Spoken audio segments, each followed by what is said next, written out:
Is there a red light on the dashboard that says the e-brake's on? All right, now turn the tractor off. I drove it. You're done.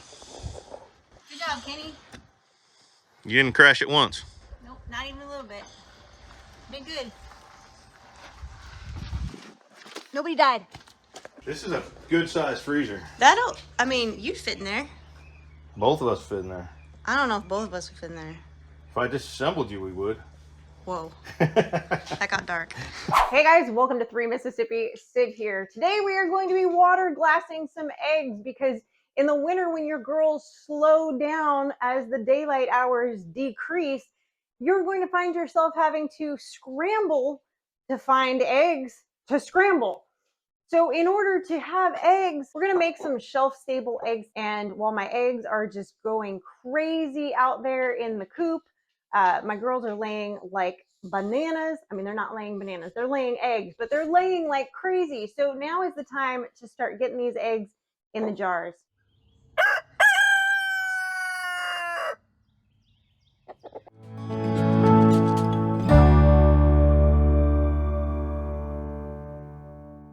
Look at these beautiful eggs, guys. I cannot wait to get these preserved and on my shelf and ready for this next winter's use.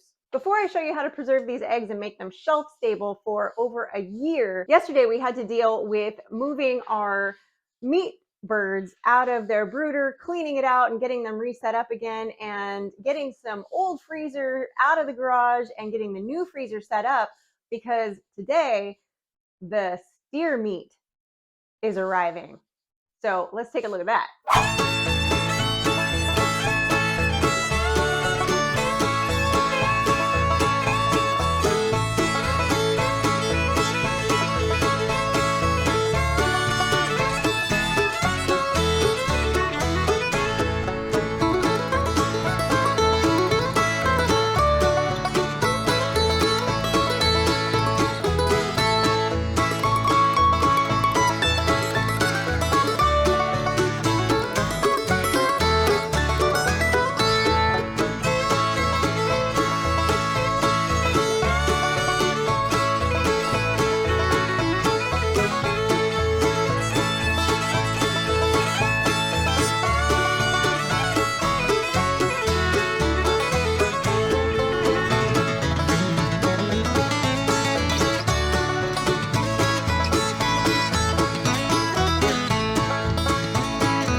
Double pedal on your left.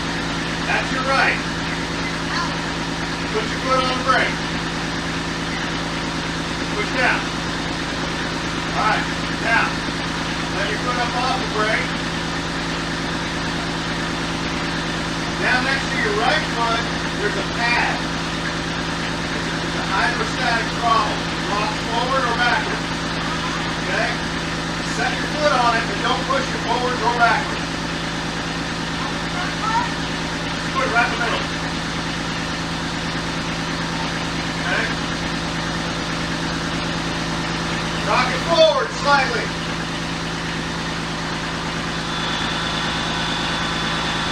A little bit more.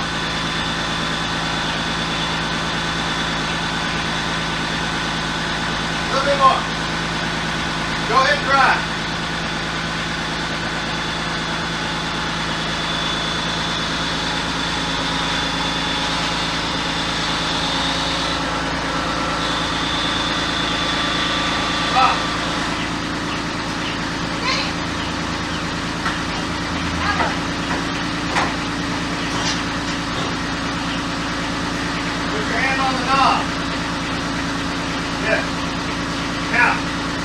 Really touchy. Okay? Pull it gently towards your hip. Towards your hip. Gently.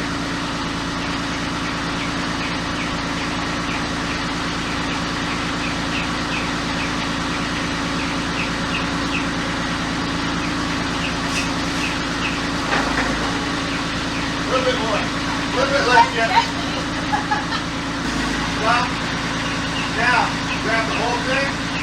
pull it slightly back towards the back tire. Yeah, towards the back tire.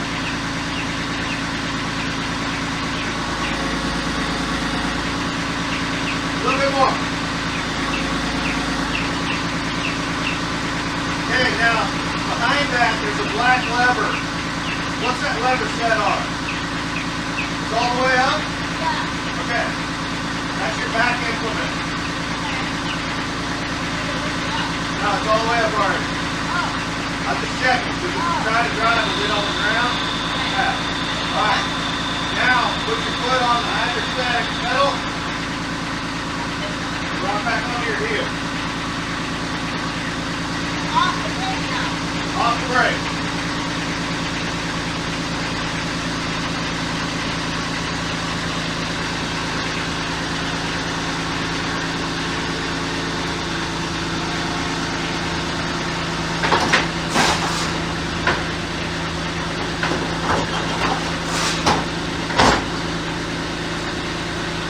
Your tractor.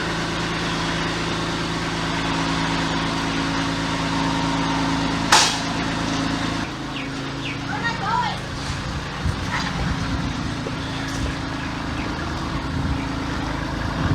Stop. Stop. Look down here. You're dragging a little bit. You want to lift.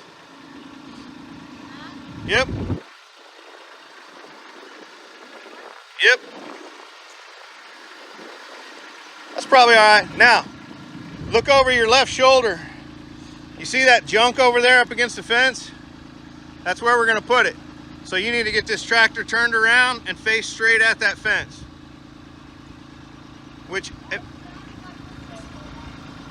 Yeah, if I were you, I'd pull forward, do a 3-point turn, pull forward next to my car, and then back up to here, and then, because you're going to get in the mud over there.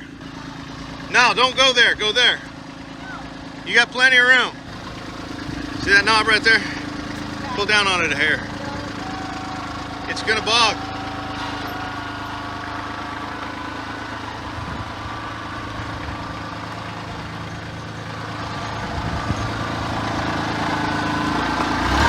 There you go. You're fine. Turn towards my car. Stop. Turn the wheels the other way.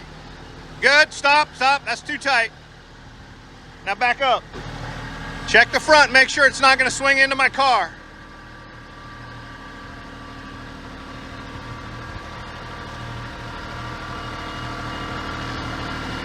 There you go.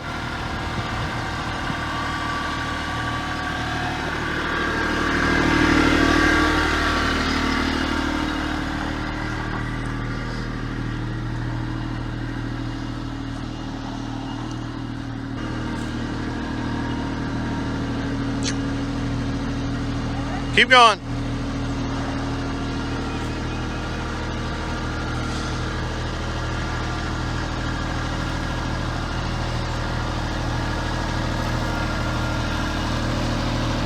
A little bit more.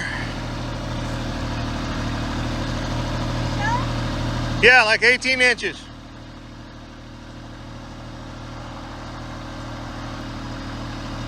Come on.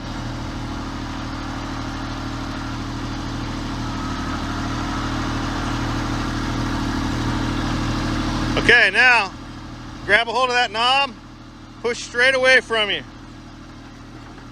Gently. Till it touches the ground. Okay, stop, stop. Now back up.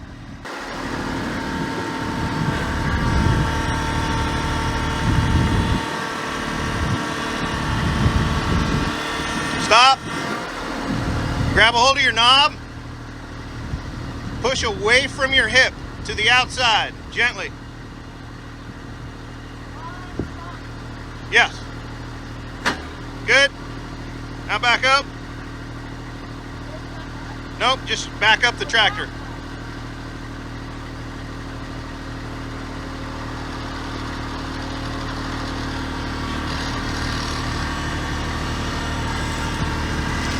Okay, stop.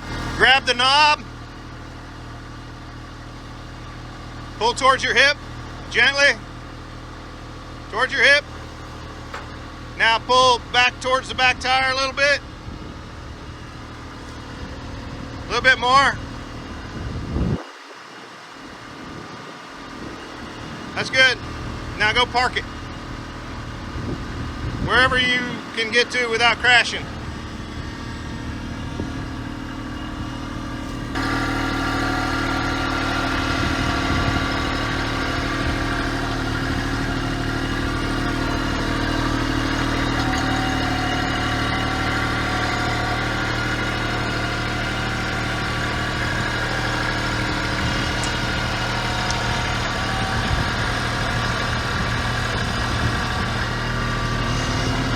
That's probably fine. That's probably fine. Nah, because I'm going to use it again in a minute. Alright, so the knob, the black knob to your right, closer to your hip, push that all the way forward. Yeah. Okay. Now, yep, and you only want it to touch the ground. You don't want it to lift the tractor.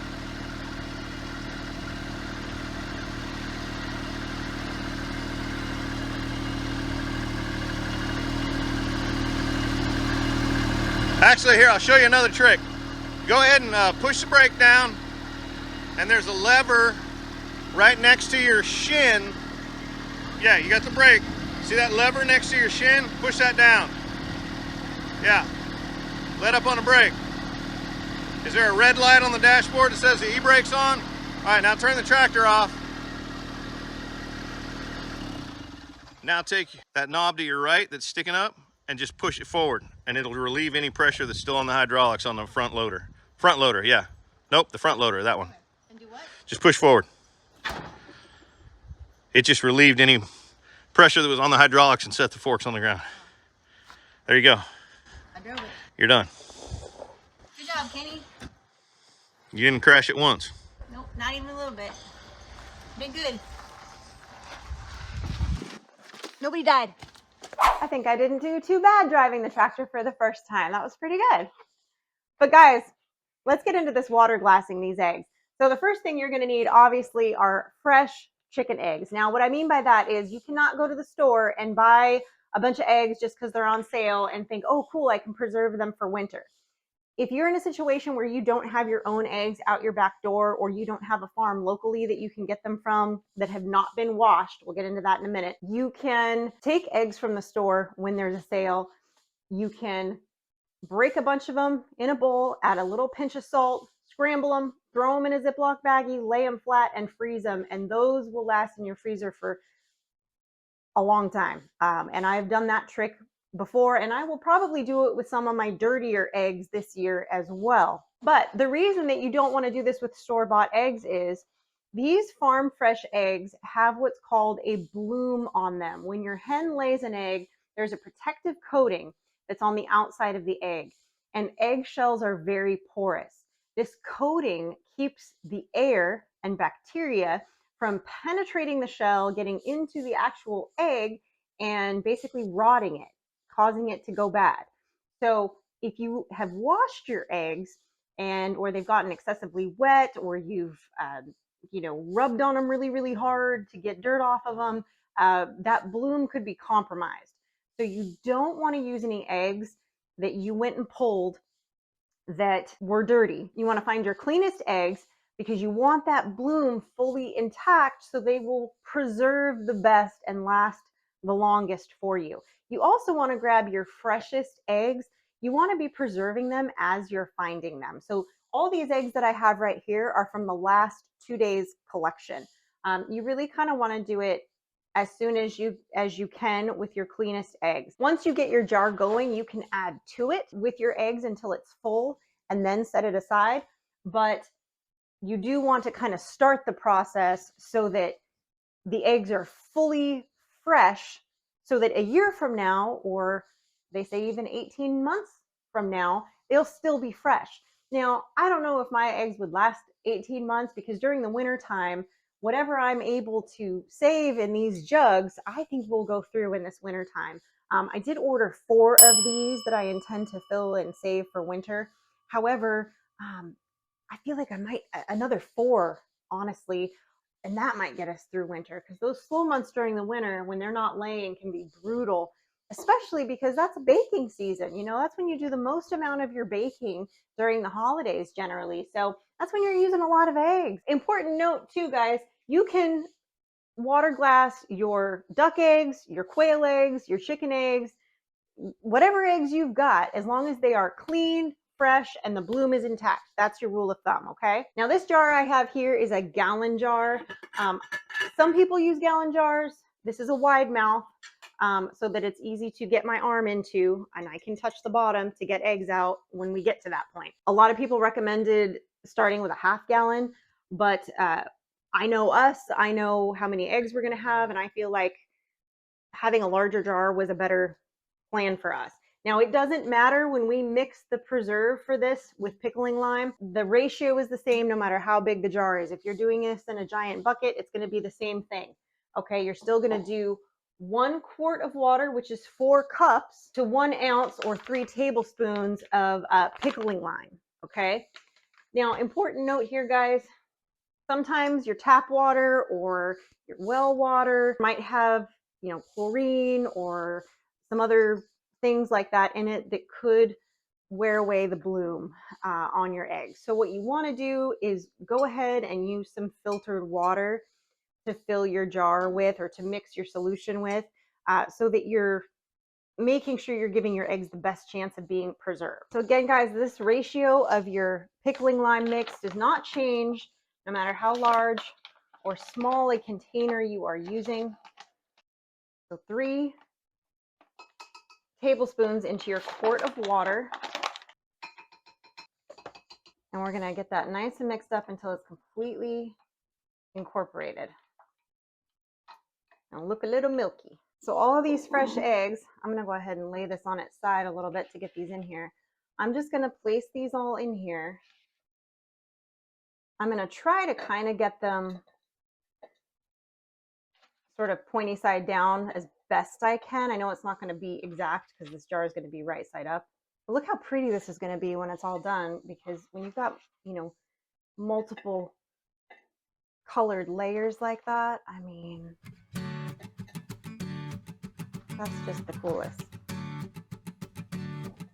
Once I get this layer down here at the bottom, I'm going to tip it back very gently, obviously.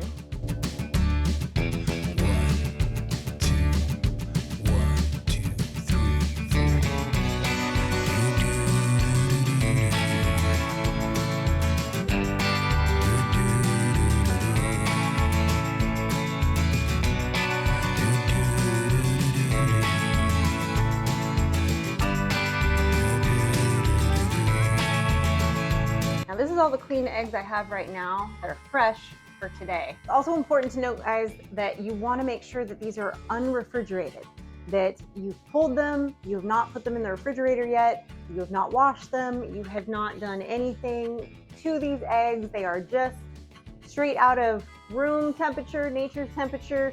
You can, you know, if you're waiting a day or two to get this started, that's fine, but you know, keep them in a cool environment until then, like, you know, your home if it's regulated temperature. But you do not want to stick them in the fridge, because that will start the chaos, and you don't want that. So I'm going to take my quart of mixed up pickling lime here and just pour it on in. Now, as you can see, some of these eggs are exposed, and that's okay. We're going to fill the rest of this up until the eggs are just covered with more filtered water. And remember, your ratio does not have to change, just until eggs completely covered. Oh, I just need like one more little drop of water in there. There we go.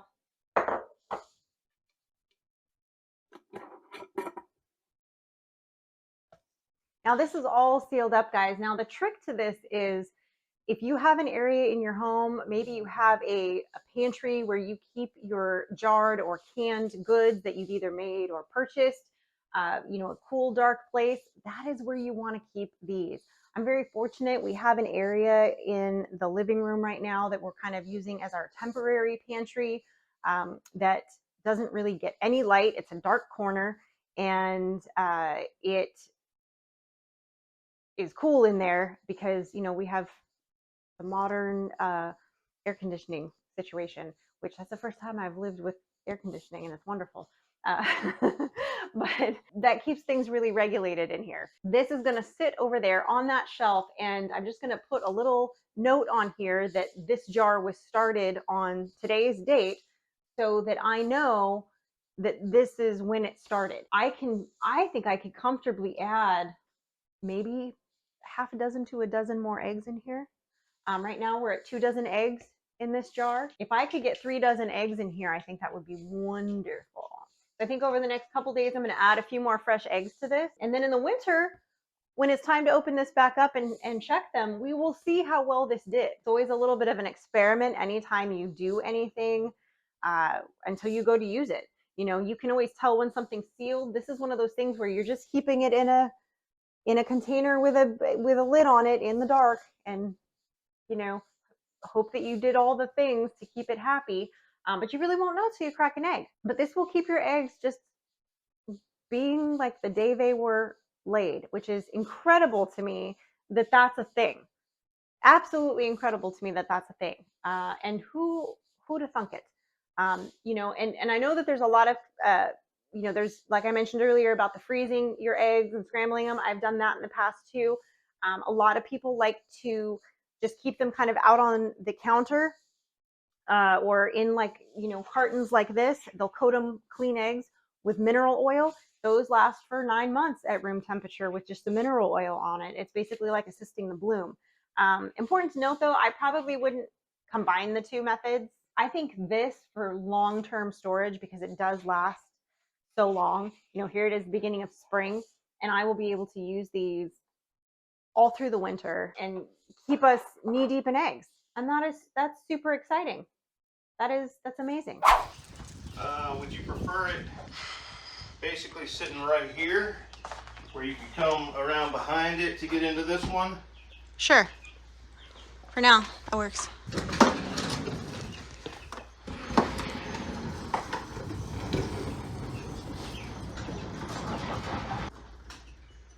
Lights on. All right. We need to come in and clean this out, take all All the the tags stuff out off. of it. But I just plugged it in, so it's going to start getting cold. That's what she said. All right, so there we go. Now we got the freezer set up, and this is a good sized freezer. I mean, you'd fit in there. Both of us fit in there. I don't know if both of us would fit in there. If I disassembled you, we would. Whoa, that got dark. So that freezer that you guys just saw us move in the garage, one of the reasons we had to buy that freezer is because we had a chest freezer that we moved with us, but it didn't make the move. It died at some point. And we tried to fix it. It can't be fixed. It's DOA. So we had to hurry up and buy another freezer, and we prefer the stand-up freezers because of the way that they freeze things better, and it's easier to see everything. You don't have to dig to the bottom. It's just mo better. Anyway, mo better. So, but we had to hurry up and buy it because our neighbors were getting a steer, and they offered to share some of it with us, and we would be stupid to say, no, thank you. We don't have the freezer space. Instead, it was just made sense to buy another freezer. Right.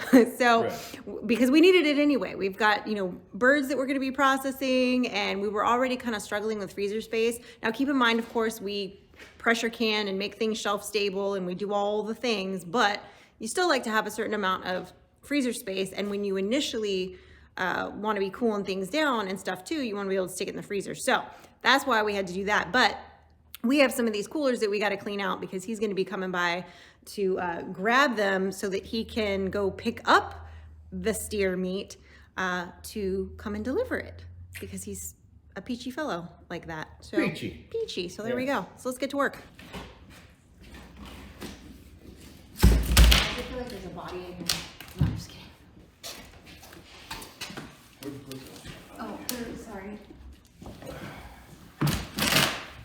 We always clean these before we put them away, but when they sit for a little bit, they kind of get like, you know, when you leave a refrigerator door closed after it's been I don't know, they just get a little funky. So we always like to clean them out again before we use them, just to make them less funky, right? Is that Less funky? Is that Yeah. a thing? Less Defunkified? decontaminated? Yeah. I mean, and they're clean when we put them away. It's not like we left deer guts in them for 3 months or anything like that. We would never do that. That's never happened. That's never happened. Ask Frankie. That's never happened. What do you mean that cooler that got left out that we forgot about? What's in that cooler? Whoops. Deer guts. I feel like I should be filming this while I am. What are you talking about? You cleaning on your knees. Yeah, you're not gonna see this very often. I know. It's like Christmas for me over here.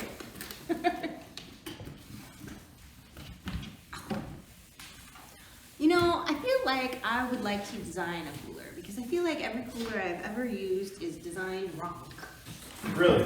Yeah. Well, you have my attention. What would you do differently? Well, everything. Really? Yeah. Like it wouldn't even keep stuff cold? Well, no. Okay, so we keep that. Lose everything else. Okay. That's where I'm going with that. No, because okay. This keeps hitting me in the head. Every time you go to get something out of a cooler, this is always a thing. Anytime you go to clean it, any of that stuff, right? It's always a problem. And then the kinds where you have to lift off the lid, they never fit back on right. It's always a problem, blah, blah, blah, blah, blah. I just feel like it could be better. All right, so let me ask you a question. Yeah. Have you ever looked at an expensive cooler, a high-end cooler? Because our coolers are cheap. I can't afford the fancy coolers, Michael, so I don't. Oh wait, so you're gonna redesign a cooler so it has all the fancy stuff, but you're gonna sell it at Walmart prices. Well, I hadn't considered that. Uh-huh. Listen, I have champagne taste on a beer budget, but I know that I have a beer budget, so I stick to beer. Okay. but I can dream about redesigning the beer, and I can put a wedge of lime in it, okay, and call it something different. That's what we do. Hey, look, my lid stays open. You got one of those fancy high dollar ones. I think those coolers are older than Frankie, or just about. These two coolers are very old. That one right there, the one you're doing, This one I just bought. Yeah, we bought since we moved here. We bought this when we were going to Arkansas or Oklahoma, one of the two. Well, we went to both on that trip. So yeah, we bought it when we were going to the meetup or going to see David or something. On Come On Mountain. And we went and saw Mel and Gary at Simple Life and all that. I think that's when we bought this. Look at you dropping all that names. You need me to pick some of them up Yeah, for can you? you get that for me? All right. All that clean. Look at Bunk. He's sitting in the sun. We got the tractor parked right here, and he's just laying in the seat in the sun, watching us work. He's the overlord. Did you just say overlord? Yeah.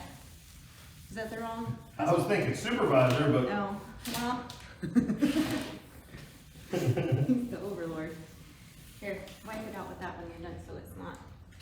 I don't know. I'll have to take this inside and wash it because it's stinky. So guys, it's the next day after we reorganized the garage, and Ross is actually back with our coolers, and we're about to fill this freezer with about a quarter of a steer. And I don't know if this is all ours that's sitting in here, but it's a lot of meat. It's a lot of meat. I know it'll fit in this freezer because this is a 20 cubic. So if it doesn't, it was the mammoth of steers. So we'll see. Mike and Ross are jibber-jawing because they're buddies. So yes, everything that's in the back of this Polaris needs to go in that freezer. So I maybe would have backed this in here to make this a little easier, but that's all right. We're gonna get after it right now. These are still, I mean, they're fresh frozen. They're solid as rock.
ton of meat. This is actually, I was wrong. This is a half a steer in here. This was 65 pounds of ground beef right in here. I counted it as I unloaded it. This is all the top shelf meat. So I got like this is Mike's favorite. This is the ribeye. These are all ribeyes over here. And then we got fillets, that's my favorite, over here. And then, I forget what this one is. There's sirloins in here, a couple different kinds of sirloins. And then we get into like our roasts down here and some brisket down here. So there's a whole lot of meat happening in here. So I'm glad we got this freezer. And there's still room. We could put a whole another cow in there. No. No? No. No? Maybe a deer. Maybe a deer. Oh dear. But hopefully we eat a bunch of that before next deer season. Oh, I'm sure we That's the will. goal. That's, yeah, we have to. If you've got some chickens in your backyard laying you some amazing eggs that you want to be able to use when their production slows down, this is your ticket. You get this, you mix yourself up a little solution potion to keep the eggs happy, and you go put them in a nice, cool, dark place, and then everybody's happy. And then you can just pull these out as you need them, guys. There's no magic to it. I'm going to add to this until it's full, and then I'm going to just leave it untouched until it's ready to go in the winter when I actually need them. And then I'll just be opening this up and pulling the eggs out and using them as I need them during the winter until I empty a jar. Then it's all good. You know, and of course, obviously, you know, keep a visual on it. If you see one that, like, you know, inspect your eggs. If one is cracked, if something looks funky, pull them, look and see. You know, things happen. Maybe somebody bumps into a jar. Maybe there was one that had a crack in it that you didn't see. You know, make sure that you keep an eye on them because it could cause the entire thing to spoil if you don't catch it soon enough. So just a little tip from me to you there on that. There you go. Preserve your eggs. Keep them happy. Keep your keep that off of your grocery list of things that you have to buy so that you have them all year. And you're not finding yourself just with a refrigerator full of eggs in the summer, making quiches until you're coming out your eyeballs because you know what else to do with all these eggs. Now you know what to do with your eggs. Thanks for watching, guys. I hope you enjoyed today's video. Maybe you learned something. I appreciate you. Stay blessed and safety's off.